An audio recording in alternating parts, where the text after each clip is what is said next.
Dizem que dor de barriga não dá uma vez só. E isso Jó compreendia muito bem. Não é como muitos crentes que, depois de receberem alguma bênção de Deus, eles procuram fugir do seu relacionamento com o Senhor e acabam em dificuldades maiores do que aquelas que eles tiveram antes. Jó era um homem que entendia isso. Ele, no capítulo 31 do livro de Jó, ele conta como era a vida dele, mesmo tendo recebido grandes bênçãos de Deus. E dizia assim que numa outra parte, né, ele fala que isso logo no início do livro, né? Porque o que eu temia me sobreveio e o que receava me aconteceu. Nunca estive descansado, nem sosseguei, nem repousei, mas sobre mim veio a perturbação. Isso aqui ele fala no capítulo 3, né? No capítulo 3, versículo 6, por ali, né?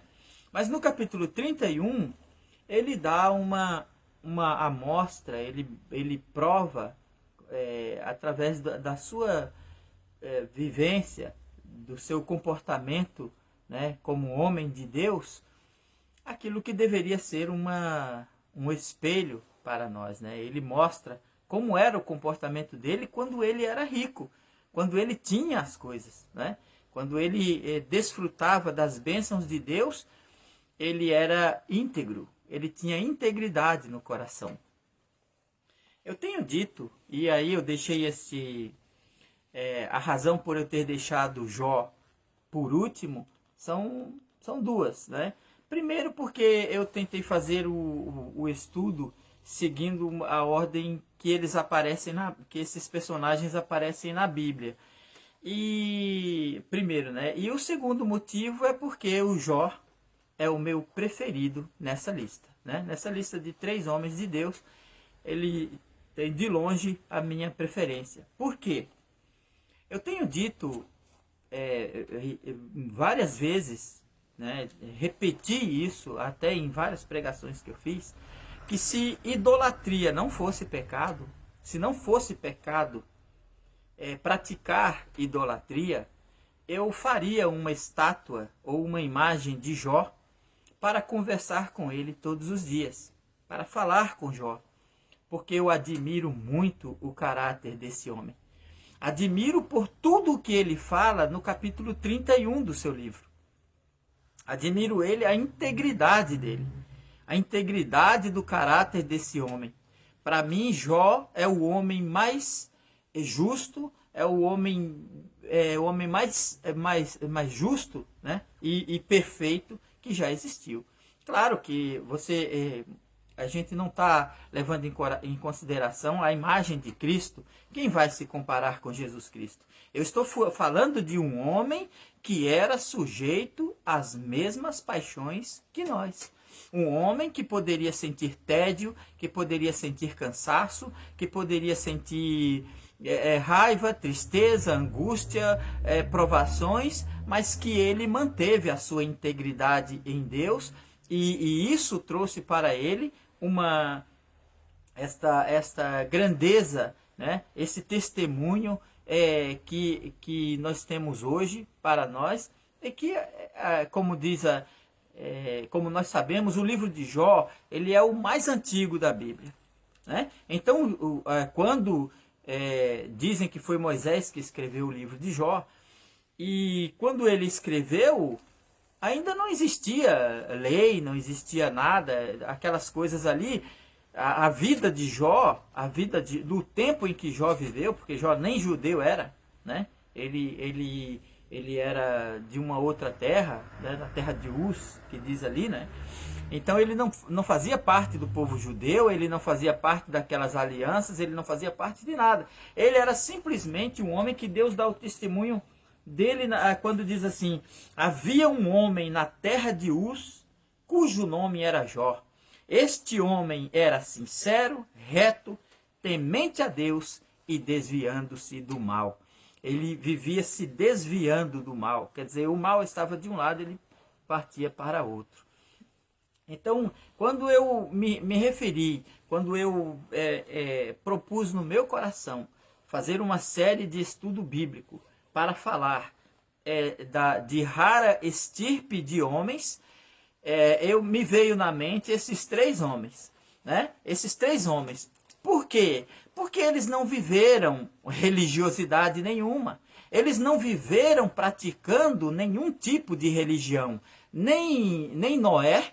Noé não praticou religião nenhuma, não existia igreja, não existia templo, não existia sistema de leis, não existia nada, mas ele andava com Deus, ele tinha fé em Deus, a lei de Deus estava escrita no coração de Noé, e Deus olhou do céu, viu ele, disse, esse homem é justo, e se dirigiu para ele para fazer uma aliança com ele. No caso de Ló, a mesma coisa, porque Abraão é antes da lei, é antes do sistema de lei dos judeus, e Abraão também não era judeu, né? Por incrível que pareça, esses três homens, nenhum deles era judeu, né? Nenhum deles, todos eles eram estrangeiros, eles foram antes da nação de Israel. Isso é um exemplo para nós, para qualquer ser humano na face da terra. Quando eu prego para alguém, eu não prego uma religião. Eu falo do Deus que criou os céus e a terra, do Deus que criou o homem à sua imagem e à sua semelhança, da lei que está escrita no nosso coração. Aqueles que vivem um sistema de lei e uma religiosidade vazia, a tendência deles é viverem na corrupção. Mas esses homens, eles são exemplo para nós do que é viver pela fé. Como o Enoque também, que foi arrebatado por Deus para não ver a morte, porque foi um homem que andou com Deus. É esta coisa que me inspira muito. Olhar para a vida de pessoas que, não tendo nada, não tendo ninguém, não tendo um sistema de leis na sua vida, eles tinham a palavra de Deus no coração dele, como nós temos hoje também. Temos a palavra de Deus no nosso coração e temos a palavra de Deus escrita. É como você vê aqui, se você quiser, todo tipo de Bíblia nós temos aqui, né? E toda casa tem 2, 3 Bíblias. E por que as pessoas não leem? Por que não lê? Por que não tem contato com a força? Eu sempre tenho dito, você não compreende a força que vem da palavra de Deus, a força de um versículo bíblico, quando você coloca ele por prática, quando você tem no seu coração a certeza de que aquilo é a palavra de Deus falando contigo. E Jó, ele tinha essa comunhão com Deus. Ele não era uma pessoa que esqueceu as coisas que Deus fez por ele. Então, perdoem a minha sinceridade, mas eu admiro muito. Eu seria o que se poderia dizer um fã de Jó. É claro que eu não sou idólatra, eu não olho para ele como uma pessoa, como um santo que a gente vai se ajoelhar, de forma alguma, de maneira nenhuma.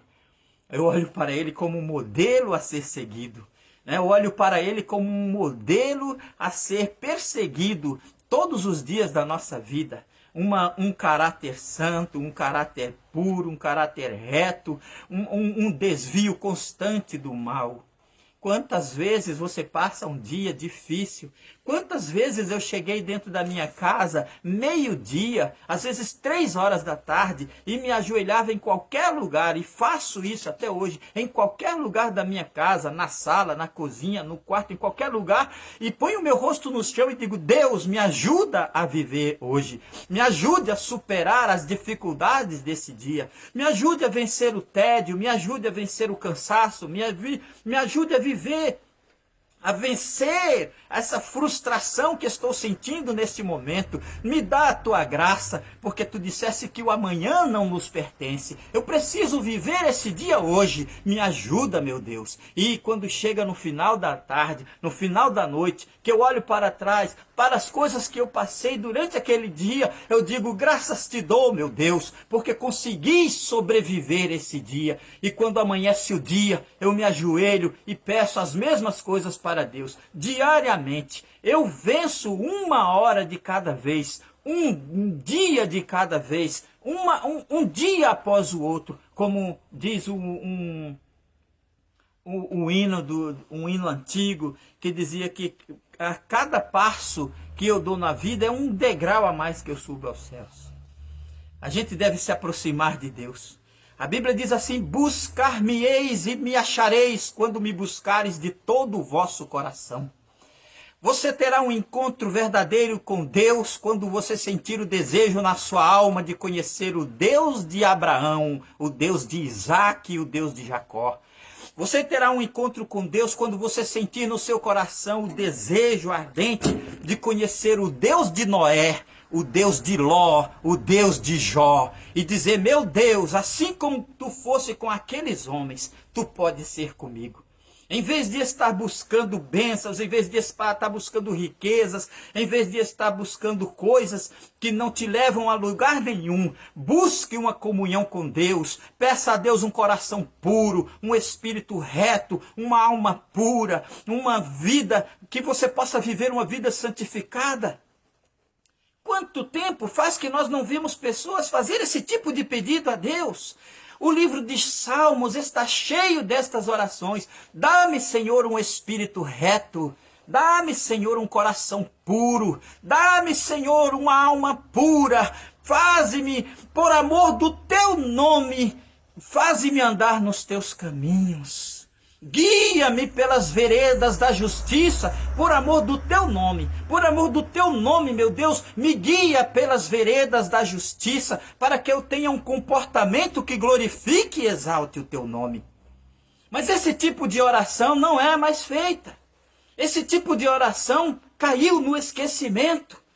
Agradecer a Deus por aquilo que você tem, por aquilo que Deus te dá. Deus nos sustenta a cada dia, apresente a Ele as suas necessidades. Chegue diante de Deus como Jó e diz: Senhor, se meus filhos pecaram contra ti, perdoa. Se minha esposa pecou contra ti, perdoa. Se eu tenho pecado contra ti, me perdoa. Busque primeiramente consertar a sua vida, consertar o seu altar com Deus. Busque em primeiro lugar o reino de Deus e a sua justiça. Busque primeiramente ao Senhor e depois as coisas que você precisa. Porque certamente essas coisas virão com o tempo. Eu quero frisar uma coisa aqui. Jó era o homem mais rico que existia naquela época. Ele era o Bill Gates da sua época. Mas ele não vivia pedindo essas coisas a Deus. Deus o cercou, Deus o recompensou como pode recompensar a sua vida. A Bíblia diz que Deus é quem dá riquezas. É claro que quando olhamos para o mundo no passado, os homens de Deus eram homens prósperos, abençoados, não eram pessoas que andavam mendigando, não eram pessoas que andavam correndo pedindo favor de ninguém. Eles tinham coisa para dar, eles eram pessoas prósperas e abençoadas por Deus. Porque é isso que se espera.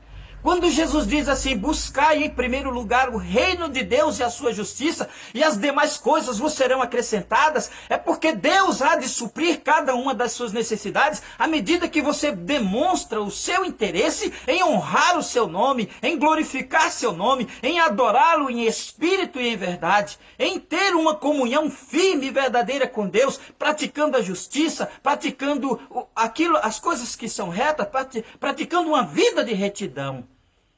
Isso por temor a Deus. E as demais coisas vos serão acrescentadas. Era isso que acontecia no passado e é isso que pode acontecer hoje com cada um de nós.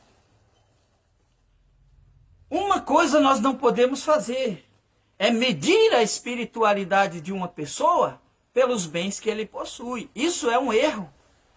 Porque Jó chegou o momento de perder tudo que tinha. Mas a sua fé em Deus ficou firme até o fim. E é isso que eu tenho tentado demonstrar. Deus nos dê a graça, a alegria, o prazer, a felicidade, a honra, o privilégio de vivermos uma vida semelhante à vida de Jó. Homem sincero, reto, temente a Deus, e que se desviava do mal. Por aqui a gente encerra o nosso estudo e deixa bem claro que a fé em Deus não custa nada. A fé em Deus é você acreditar que Ele existe e que é galardoador daquele que o busca. Que Deus te abençoe em nome de Jesus Cristo. Amém.